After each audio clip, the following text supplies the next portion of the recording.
Hoy se recuerda el Día Mundial sin Tabaco como una manera de causar algún efecto en la población y evitar el tabaquismo. Pero ¿cómo estamos en Paraguay con respecto a nuestros propios indicadores de esto que a nivel mundial afirman se trata de un problema real para la salud pública? Jazmín García nos cuenta los detalles. Adelante, Jazmín, te escuchamos. Sí, gracias. Y lo que se busca con este día es precisamente que aquellas personas que son fumadoras habituales por lo menos puedan contener por un día sus ganas de fumar y de esta forma darse cuenta que si es que hacen esto día tras día, incluso podrían llegar a dejar definitivamente este hábito que puede ser un puente hacia enfermedades crónicas. ¿Cuáles son algunas de ellas? Esto es lo que nos decía la viceministra de Salud, María Teresa Barán. Como es la hipertensión, como es las enfermedades crónicas, enfermedad pulmonar obstructiva crónica, cáncer de pulmón, o sea, son muchas las enfermedades que puede producir como un factor de riesgo importante el hecho de fumar. Y de acuerdo a las estadísticas manejadas por el Ministerio de Salud, de cada 100 paraguayos, 14 son fumadores habituales. Los hombres fuman 5 veces más que las mujeres y un dato que no es menor, el 7% de la población es fumadora pasiva, lo que representa cerca de 400.000 personas que también están expuestas a los efectos del tabaco sin ser precisamente fumadoras. Y mucha atención, las personas adultas están fumando más que los jóvenes actualmente, de acuerdo a esta estadística. Esto es lo que señalaban los profesionales.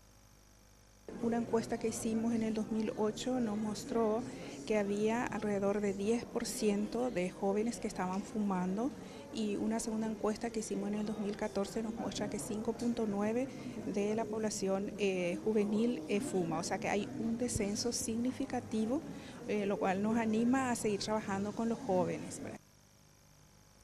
Y desde el Ministerio de Salud Pública, en conjunto con el Ministerio de Educación, se está trabajando mucho en el área de prevención, sobre todo ya a nivel de los colegios, para evitar el inicio en el consumo del tabaco. Pero para aquellas personas que ya son fumadoras habituales, también hay servicios nuevos habilitados para un tratamiento integral que les ayude a dejar este hábito. Esto también es lo que nos comentaban.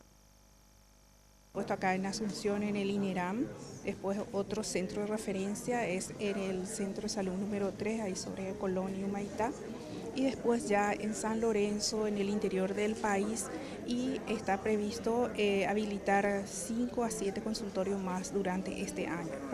Y estos consultorios están organizados por un equipo médico, neumólogo, es decir, especialista de los pulmones, un psicólogo, un nutricionista, y en algunos lugares también fisioterapeuta, ¿verdad? Y por supuesto, para el éxito de todo tratamiento también es preciso, además de la voluntad férrea de la persona, la ayuda de la familia, de la comunidad, incluso para evitar que la persona que está en ese proceso de dejar el tabaco vuelva a reincidir en este vicio. Bueno, Jazmín, muchas gracias. Gracias por el reporte. Y otro indicador preocupante que lanzan las autoridades de la Organización Mundial de la Salud es que por lo menos 890.000 personas que no fuman, pero que son fumadores pasivos, mueren al año a consecuencia de la exposición al humo tóxico.